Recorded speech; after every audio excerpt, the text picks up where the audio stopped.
राष्ट्र सर्वप्रथम, राष्ट्र सर्वप्रथम, राष्ट्र सर्वप्रथम, राष्ट्र सर्वप्रथम। राष्ट्र सर्वप्रथम की बात कार्यक्रम में आप सभी राष्ट्रवासियों का हार्दिक स्वागत है। प्रधानमंत्री नरेंद्र मोदी ने गुरुवार को 3 राज्यों में भाजपा की हालिया जीत को टीम भावना का परिणाम करार दिया। पार्टी ने राजस्थान, छत्तीसगढ़ और मध्य प्रदेश में चुनाव जीता है। गुरुवार को भारतीय जनता पार्टी की संसदीय दल की बैठक में सांसदों को संबोधित करते हुए पीएम मोदी ने पार्टी को मिले जनादेश का श्रेय पार्टी सहयोगियों के साथ साझा किया। ओडिशा सरकार ने जगन्नाथ मंदिर में आने वाले श्रद्धालुओं के लिए कतार प्रबंधन प्रणाली को सुव्यवस्थित करने के लिए पुरी स्थित ग्रैंड रोड पर वातानुकूलित तन्य फैब्रिक संरचना स्थापित करने की प्रक्रिया शुरू कर दी है। चीन ने एक बार फिर से पूरी दुनिया को टेंशन में ला दिया है। चीन से निकला कोरोना वायरस अब तक दुनिया से खत्म भी नहीं हुआ है कि चीन ने नया बैक्टीरिया निकाला है। भारत की टेंशन को भी इस बैक्टीरिया ने बढ़ा दिया है। भारत सरकार ने चीन में फैले न्यूमोनिया का भारत में मिलने का खंडन कर दिया है। चीन में न्यूमोनिया के मामलों में हालिया वृद्धि से जुड़े एम्स दिल्ली में बैक्टीरिया के मामले का पता लगने का दावा करने वाली मीडिया रिपोर्ट भ्रामक और गलत करार दी गई है।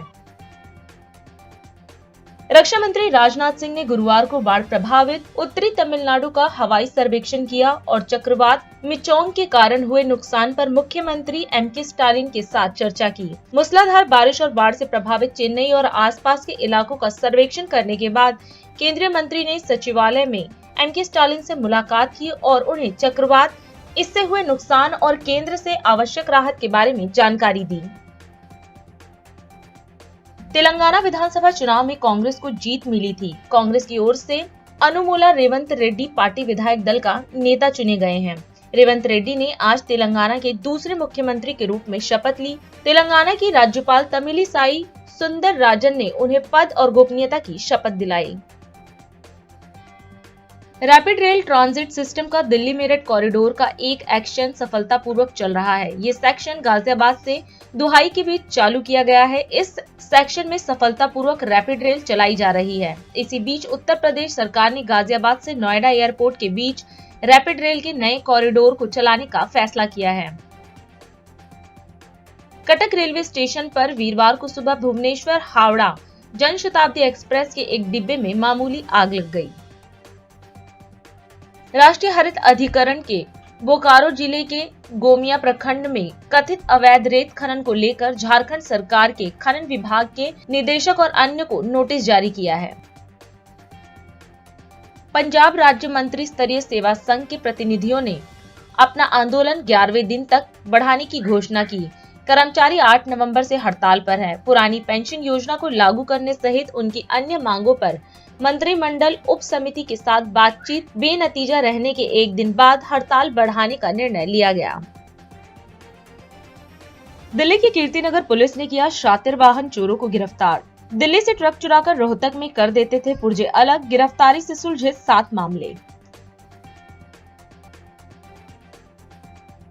राज्यसभा में प्रश्नोत्तर के दौरान मध्य प्रदेश से बीजेपी की पर्यटन मंत्री सुमित्रा बाल्मिक के प्रश्न का जवाब देते हुए केंद्रीय पर्यटन मंत्री जी किशन रेड्डी ने कहा कि भारत में टूरिज्म को बढ़ावा देने के लिए भारत सरकार स्टेट गवर्नमेंट के साथ मिलकर कई अलग अलग कदम उठा रही है। श्रीमती सुमित्रा बाल्मिक। धन्यवाद सभापति महोदय। मैं माननीय मंत्री जी से पूछना चाहती हूँ, क्या बढ़ते पर्यटकों की संख्या को ध्यान में रखते हुए कौशल और उद्यमिता को बढ़ावा दिए जाने हेतु कुछ कदम उठाए जा रहे हैं ताकि युवाओं को पर्यटन के रोजगारों से जोड़ा जा सके? आदरणीय चेयरमैन सर, आज भारत में टूरिज्म दृष्टिकोण से भारत सरकार स्टेट गवर्नमेंट से मिलके अलग अलग कदम उठा रहे हैं। अभी महिलाओं के लिए जो क्वेश्चन में पूछे हैं उसमें रूरल होम स्टेज के लिए स्टेट गवर्नमेंट और फाइनेंशियल इंस्टीट्यूशंस मिलकर अलग अलग प्रांतों में, स्पेशली बॉर्डर स्टेट्स में और अलग अलग स्टेटों में सेल्फ हेल्प ग्रुप्स को इन्वॉल्व करते हुए होम स्टेट्स बढ़ाने के लिए प्रयास किया है। आपको मालूम है, मैं इस सभा को बताते हुए खुशी होता है, आदरणीय प्रधानमंत्री नरेंद्र मोदी जी अभी तय किया है एक सेल्फ ग्रुप को मैक्सिमम जो डिफॉल्टर रहते हैं उसको 20 लाख रुपीस देने के लिए हर सेल्फ हेल्प ग्रुप को भारत सरकार ने निर्णय किया। बैंक से पहला 5 लाख थे, 10 लाख, अभी 20 लाख एकदम बढ़ा दिया गया। उसके कारण से सेल्फ हेल्प ग्रुप्स को हम मोटिवेट कर रहे हैं होम स्टेस बढ़ाने के लिए।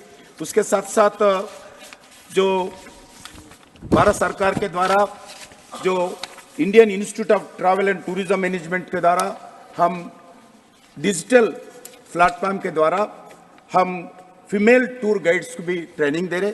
उसमें जो फीस वसूल करते हैं महिलाओं के लिए 50% डिस्काउंट देते हुए प्रधानमंत्री जी मोदी जी के आदेश पर हम सभी जगह हजारों महिलाओं को इस जो टूरिस्ट गाइड्स के लिए महिलाओं को ट्रेनिंग दे रहे। उसके साथ साथ मैं बताना चाहता हूं इस सदन को, अभी प्रधानमंत्री जी का मोदी जी के विजन पर हम हर एजुकेशन इंस्टीट्यूशन में हाई स्कूल से लेके पीजी तक सभी इंस्टीट्यूशन में युवा टूरिज्म क्लब्स खोलने का निर्णय किया है।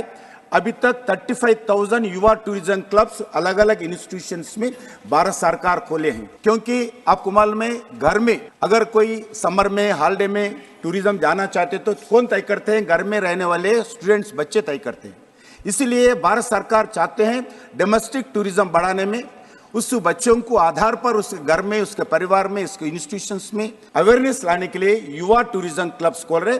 अभी तक 35,000 युवा टूरिज्म क्लब खोलकर आज टूरिज्म बढ़ाने के लिए प्रयास करें। हम चाहते हैं, भारत सरकार चाहते हैं स्टेट गवर्नमेंट से लगातार संपर्क करें। सभी एजुकेशन इंस्टीट्यूशंस में एक युवा टूरिज्म क्लब जरूर होना चाहिए। इस दृष्टिकोण से भी हम काम कर रहे हैं। Second supplementary Shrimati Sumitra Balmik. माननीय सभापति महोदय, मैं माननीय मंत्री जी से पूछना चाहूंगी, नॉर्थ ईस्ट पूर्वोत्तर राज्यों में पर्यटन को बढ़ावा देने में क्या क्या कदम उठाए हैं? माननीय मंत्री। रेस्पेक्टेड चेयरमैन सर, अभी नॉर्थ ईस्ट में भारत सरकार आने के बाद, नरेंद्र मोदी जी सत्ता संभालने के बाद आज इंफ्रास्ट्रक्चर एक्टिविटी में जब तक टूरिज्म आना चाहते हैं एयरपोर्ट्स नहीं थे, रेलवे स्टेशन एक ही असम गुवाहाटी में था। अभी सभी कैपिटल में एक train connectivity, air connectivity, road connectivity बढ़ावा देने के लिए प्रयास किया है। जब तक कनेक्टिविटी नहीं रहते हैं टूरिज्म बढ़ते नहीं। इस दृष्टिकोण से भारत सरकार लगातार नॉर्थ ईस्ट में इस 9 साल में 5 लाख करोड़ रुपए खर्च करके इंफ्रास्ट्रक्चर एक्टिविटी बढ़ाया। जब तक इंफ्रास्ट्रक्चर एक्टिविटी नहीं बढ़ते हैं, जब तक टूरिज्म एक्टिविटी बढ़ते नहीं। अभी हम नॉर्थ ईस्ट में जो नेशनल हाईवेज रहते हैं उसमें हम जो व्यू पॉइंट्स बोलकर अलग अलग जगह व्यू पॉइंट्स लगा रहे, क्योंकि बहुत डिस्टेंस जर्नी करना पड़ता है। टूरिज्म जाते हैं, महिला रहते हैं, बच्चे रहते हैं, कोई वॉशरूम भी नहीं रहते। इसी दृष्टिकोण से भारत सरकार टूरिज्म डिपार्टमेंट के द्वारा अलग अलग जगह व्यू पॉइंट्स लगा रहे। अभी तक अरुणाचल प्रदेश में एक पायलट प्रोजेक्ट के नाते फर्स्ट फेज में अरुणाचल प्रदेश में, मणिपुर में, मेघालय में, मिजोरम में, नागालैंड में, सिक्किम में अलग अलग जगह नेशनल हाईवेज के बाजू अच्छे व्यू पॉइंट्स आजकल उधर ठहर सकते हैं। कैंटीन, रेस्टोरेंट, उसके साथ साथ कोई सावनीर सेंटर, उसके बाद अच्छे फोटोज सेल्फी निकालने के लिए अच्छी व्यू पर एक व्यू पॉइंट्स बनाने के लिए अच्छे व्यवस्था करें। और उसके साथ साथ जो स्टेट गवर्नमेंट से मिलकर अलग अलग जगह जो जितने भी टूरिज्म डेस्टिनेशंस है हम फाइनेंशियल असिस्टेंस दे रहे।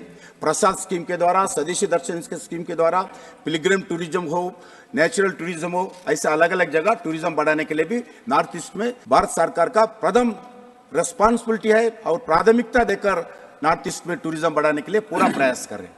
पराली जलाने से होने वाले प्रदूषण को लेकर राज्यसभा के प्रश्नोत्तर के दौरान आप नेता संदीप पाठक के सवाल का जवाब देते हुए पर्यावरण, वन एवं जलवायु परिवर्तन मंत्री भूपेंद्र यादव ने कहा कि पराली को जलाने से रोकने के लिए केंद्र सरकार द्वारा राज्य सरकारों को विशेष अनुदान दिया गया है, जिसके अंतर्गत पराली को रोटावेटर से लगाने के लिए मशीन दी गई है और अन्य कई कमर्शियल उपाय दिए गए हैं। इसके साथ ही उन्होंने यह भी कहा कि जितनी पराली को जलाने में गिरावट हरियाणा और बाकी राज्यों में आई है, उतनी पंजाब में नहीं है। यदि केंद्र सरकार के दिए गए संसाधनों का पूरी तरह से उपयोग होता तो हम पंजाब में भी उतनी ही गिरावट देखते जितनी बाकी राज्यों में देखी गई है। First supplementary Shri Sandeep Kumar Pathak. Sir, जैसा आप देखते हैं कि जब भी पॉल्यूशन की बात आती है, पराली जलाने की बात आती है और किसानों पर प्रश्न चिन्ह लगाए जाते हैं। मेरा ये मानना है कि देश में कोई भी किसान पराली खुद से नहीं जलाना चाहता है। जब वो पराली जलाता है तो सबसे पहले नुकसान तो उसको स्वयं को और उसको परिवार को होता है। तो इस इशू को एड्रेस करने की जिम्मेदारी सभी सरकारों की होती है।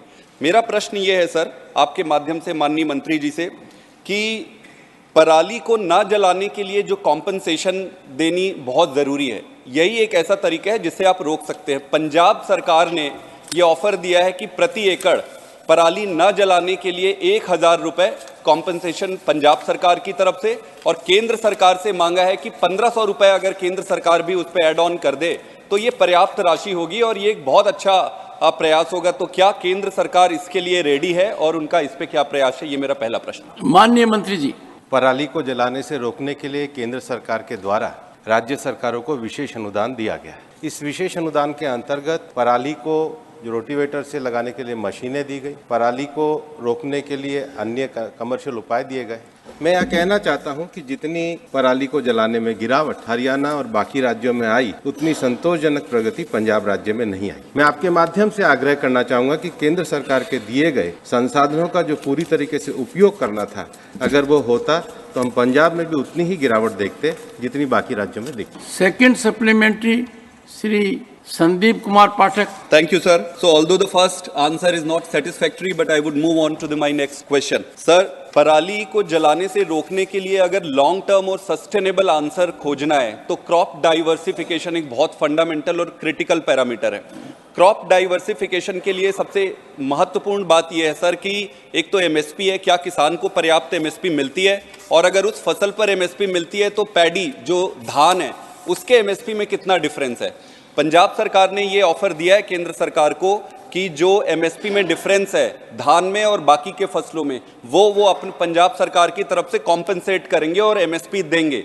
केंद्र सरकार क्या इसके लिए तैयार है और इसी सेशन से क्या केंद्र सरकार इसको लागू करने के लिए तैयार है? माननीय मंत्री जी। माननीय सभापति महोदय, केंद्र सरकार के द्वारा 2018 से ही स्कीम लागू की गई है, जिसमें पंजाब, हरियाणा, उत्तर प्रदेश में लगभग 2,440 करोड़ रुपए का जो फंड है वो रिलीज किया गया है। उसके साथ ही साथ सीपीसीबी ने एक नई फाइनेंशियल स्कीम को भी लागू किया, जिसमें वन टाइम फाइनेंशियल असिस्टेंस दिया गया, जिसमें पैडी का पिलेट बना करके उसके कमर्शियल उपयोग को मान्यता दी गई। उसके अतिरिक्त भी सीपीसीबी के द्वारा अन्य फाइनेंशियल असिस्टेंस इसके संबंध में दी गई। फिर इसको और आगे बढ़ाने के लिए इसका जो थर्मल पावर में भी उपयोग करने के लिए पिलेट्स बनाने के लिए उपयोग किया गया। मेरा ये मानना है कि जिस प्रकार से केंद्र सरकार के द्वारा सहायता दी गई है उसमें पिछले 2 वर्षों की तुलना में हम काफ़ी पराली को जलाने में गिरावट को देख रहे हैं। मुझे लगता है इन सारे प्रयासों को अगर अच्छे तरीके से लागू किया जाए तो ज़्यादा अच्छा रहेगा। और पंजाब में भी विशेष रूप से ये दुर्भाग्य का विषय रहा कि सबसे ज़्यादा जलाने की घटनाएं संगरूर में हुई, जो स्वयं मुख्यमंत्री जी का क्षेत्र है। Third supplementary Shri Jairam Ramesh. Sir, air pollution is now a serious problem across the country, not just in and around Delhi. I'd like to ask the Honourable Minister, the law for preventing and control of air pollution was passed in 1981. The National Ambient Air Quality Standards were set in 2009. I would like to ask the Honourable Minister, in view of the accumulating evidence on public health of air pollution, whether he will consider reviewing both the law passed in 81 and the ambient air quality standards that were set in 2009. Honorable Minister. देश में वायु का जो प्रदूषण है उसकी समस्या को देखते हुए केंद्र सरकार के द्वारा 19,711 करोड़ रुपए का प्रावधान किया गया, और जो मानक तय किए थे उन मानकों को डिफाइन करने के लिए देश में 131 शहरों को चिन्हित भी किया गया। इन शहरों को चिन्हित करने के लिए केंद्र सरकार के द्वारा स्कीम लगाई गई। विशेष रूप से PM 2.5, PM 10 में जो हवा में विषैली जो विकिरण फैलते हैं उसको देखते हुए भी सारे प्रावधानों को किया गया। और मैं कहना चाहूँगा कि ये जो 131 शहरों में जो मानक बनाए गए थे उसमें काफ़ी संतोषजनक रूप से प्रगति की गई। बल्कि मैं माननीय जयराम रमेश जी को आपके माध्यम से कहना चाहूँगा कि इन 131 शहरों में जिन म्यूनिसिपैलिटीज़ ने अच्छा काम किया, कंट्रीब्यूशन किया, उनको भी पॉजिटिव तरीके से अवार्ड देने का काम किया, क्योंकि ये विषय हम सबके जीवन से जुड़ा हुआ विषय, और इसमें विशेष रूप से जो स्थानीय नगर पालिका है वो ज़्यादा से ज़्यादा कैसे सहभाग करें, और जिन्होंने अच्छा काम किया उनको विशेष कंपनसेशन भी दिया गया।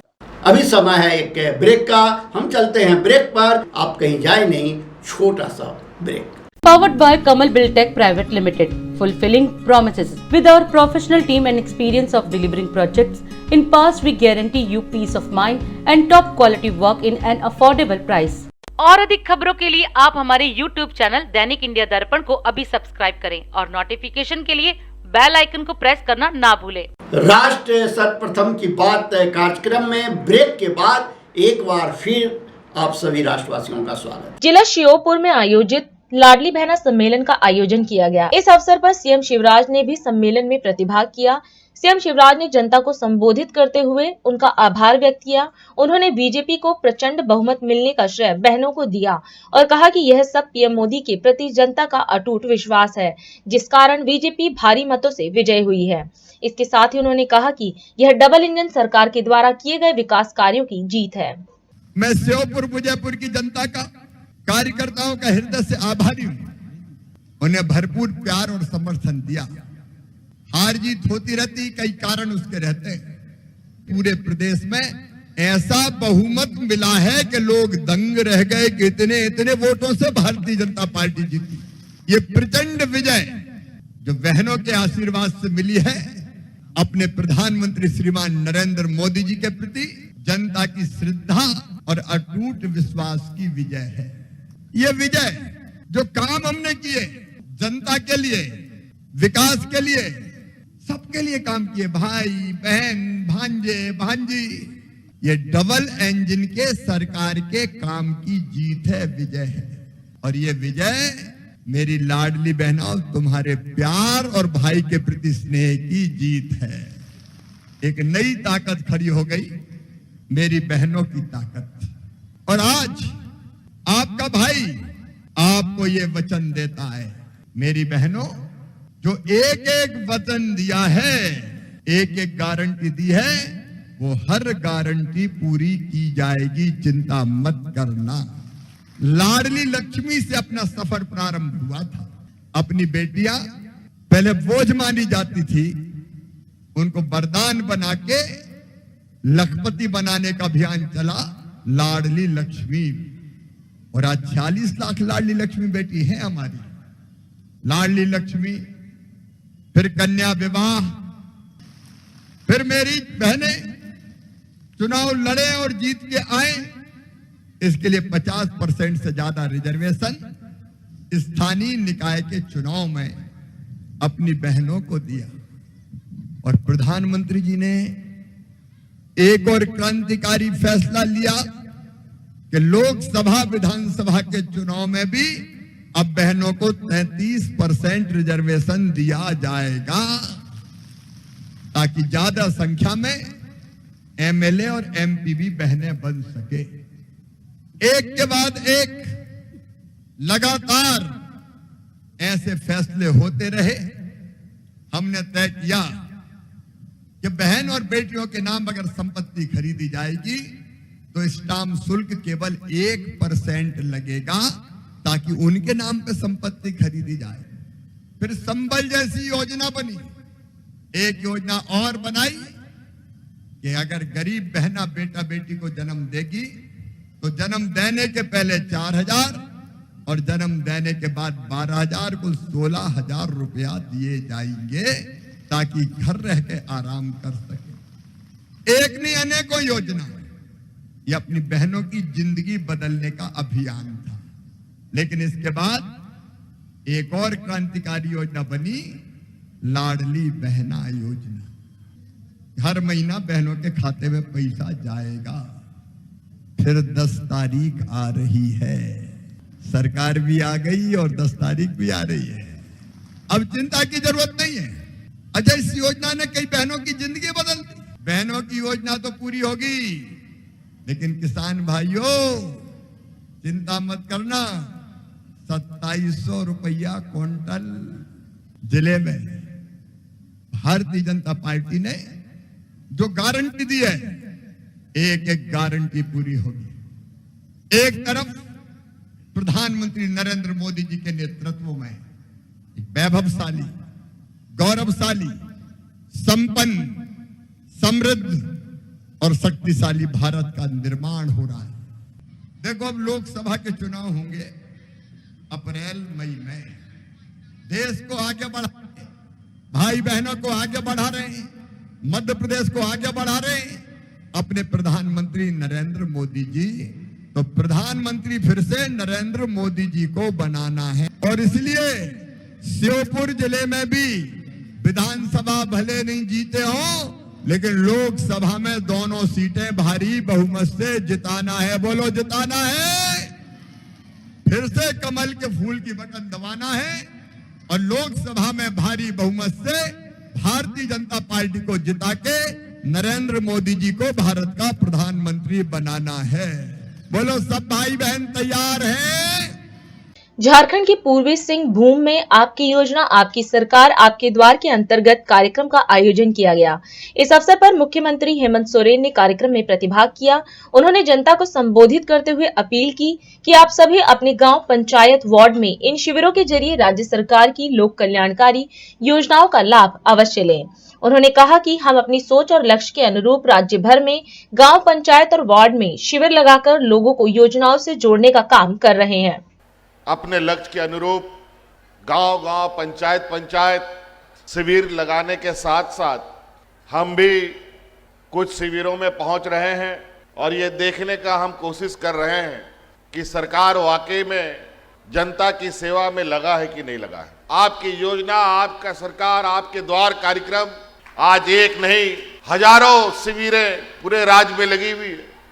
हर दिन 23 तारीख से चल रहा है, 29 तारीख तक ये शिविरें चलेंगी। पहला शिविर हम लोग लगाए, 35 लाख आवेदन हमको मिला। दूसरा शिविर लगाए, 55 लाख आवेदन मिला। इस बार ये शिविर खत्म होने के बाद कितना आवेदन मिलता है इसको भी देखेंगे। और आज पहला शिविर का नतीजा ये हुआ कि आज राज्य के अंदर 60 साल का जितना बूढ़ा बुजुर्ग है सबको पेंशन मिलता है। आज हमारी जितनी विधवा महिला है पूरे राज्य में, चाहे वो 18 साल का हो या 80 साल का, सबको पेंशन मिलता है। कोई बिना पेंशन का नहीं है।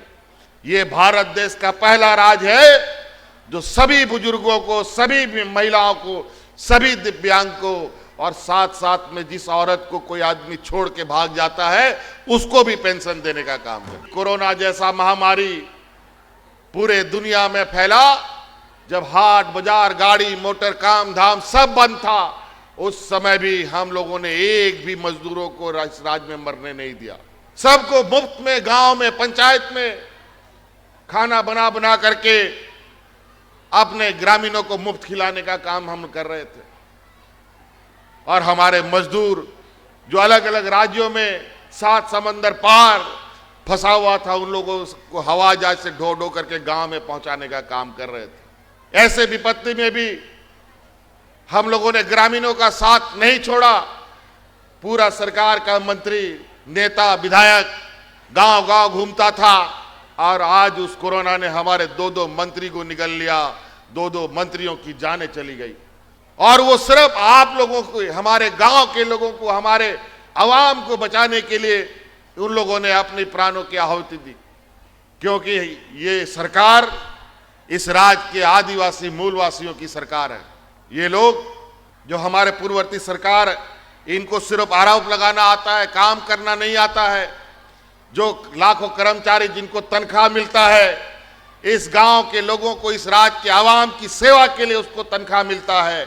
लेकिन इन लोगों ने विगत 20 वर्ष तक इस जनता की सेवा के लिए नहीं, इन लोगों ने अपने सेवा में उन सभी कर्मचारियों को लगा दिया। आज यही कर्मचारी आज आपके गांव में है और वो इसलिए भी है क्योंकि इस राज्य की जनता आवाम के साथ जो धोखा हुआ, तो धोखा हुआ ही। कर्मचारियों का भी धोखा किया, कर्मचारियों के साथ भी धोखा किया। इनका भी पेंशन पर रोक लगा करके इनका भी पैसा हड़प करने की नई नई तरीके में बनाई। आज इस राज्य के लाखों कर्मचारियों को भी हमने उनको बुढ़ापे का लाठी, उनका बुढ़ापे का पेंशन देने का काम किया, पुराना पेंशन लागू करने का काम किया। आज ये बेफिक्र हो गए आपके बीच में, धूप में हो, गर्मी हो, बरसात हो, आज कैंप लगा के बैठा हुआ है पंचायतों में। कैसे बैठा? पहले कभी गांव में ऐसा कैंप लगता था? इसलिए हम बहुत ज्यादा नहीं कहेंगे, आपके लिए बहुत सारी योजना, मुख्यमंत्री स्वरोजगार योजना, बिरसा हरित ग्राम योजना, पशुधन योजना, सावित्रीबाई फूले योजना, दीदी बाड़ी योजना, हमारे गांव के किसानों के लिए, हमारे पढ़े लिखे नौजवानों के लिए हजारों की तादाद में नौकरियां निकल रही हैं। अभी 50-60 हजार और सरकारी नौकरी निकलेगा, सरकारी गैर सरकारी सभी जगह। अभी तो हाल में गैर सरकारी संस्थानों में लगभग 60 हजार से अधिक नौजवानों को हम लोगों ने नियुक्ति दिया। तो इसीलिए कई और ऐसी हैं जिससे आप मान सम्मान से जी सकते हैं। वर्तमान सरकार सुनता भी है, देखता भी है और घर घर पहुंचता भी है। बातें बहुत है, हम यहीं पर बात खत्म करेंगे। बहुत बहुत धन्यवाद। आप सब लोग इस पूरे खराब मौसम में भी यहां आए, इसके लिए आप लोगों को आभार प्रकट करते हुए हम अपनी वाणी को समाप्त करते हैं।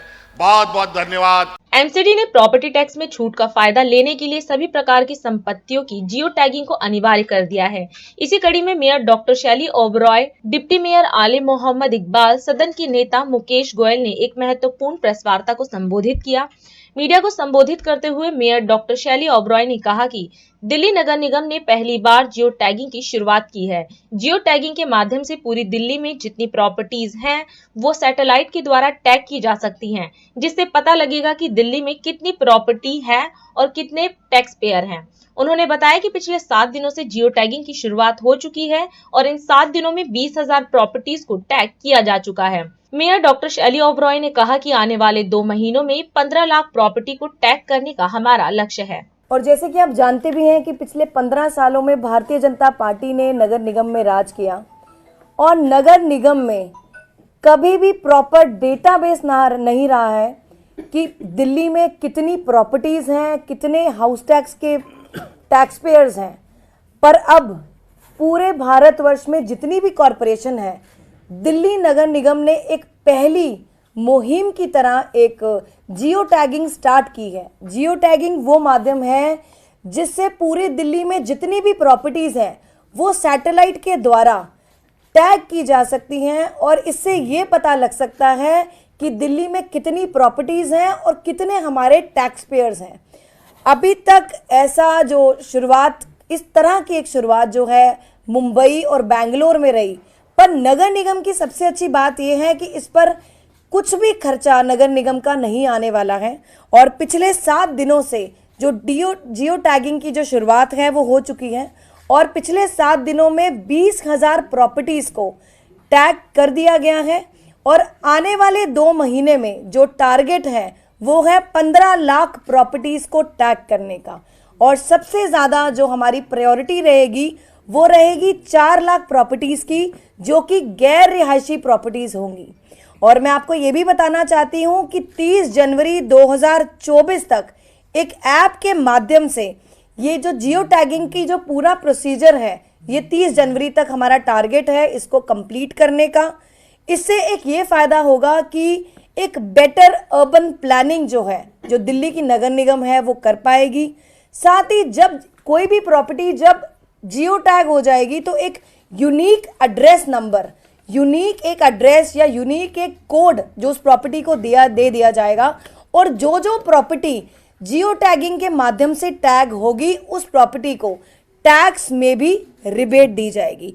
तो मुझे लगता है अभी तक बहुत ज़्यादा दिक्कतों का सामना करना पड़ा दिल्ली की जनता को, टैक्स पेयर्स को, कि अभी तक सेल्फ असेसमेंट के बेसिस पे वो लोग अपना टैक्स पे करते थे और ये कमी जो अभी तक आप देखते आए हैं कि जनता हमें अप्रोच करती रही है कि हमारी प्रॉपर्टी ने इतना टैक्स हम अपनी प्रॉपर्टी पर पे कर चुके हैं सेल्फ असेसमेंट के माध्यम से, और ये सब दिक्कतें इसीलिए आ रही थी क्योंकि एक प्रॉपर रिकॉर्ड नहीं था। तो एक सैटेलाइट और आर्टिफिशियल इंटेलिजेंस के माध्यम से पूरी दिल्ली की प्रॉपर्टीज का एक प्रॉपर डेटाबेस है जो अब एक नगर निगम ने शुरुआत कर दी है।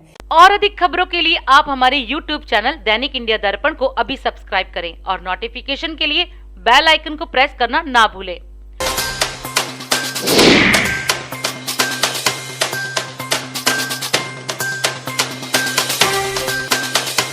आज हम इस कार्यक्रम में आपसे विदा लेते हैं। आप अन्य खबरों के लिए बने रहे।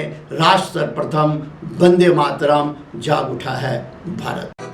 राष्ट्र सर्वप्रथम, राष्ट्र सर्वप्रथम, राष्ट्र सर्वप्रथम, राष्ट्र सर्वप्रथम।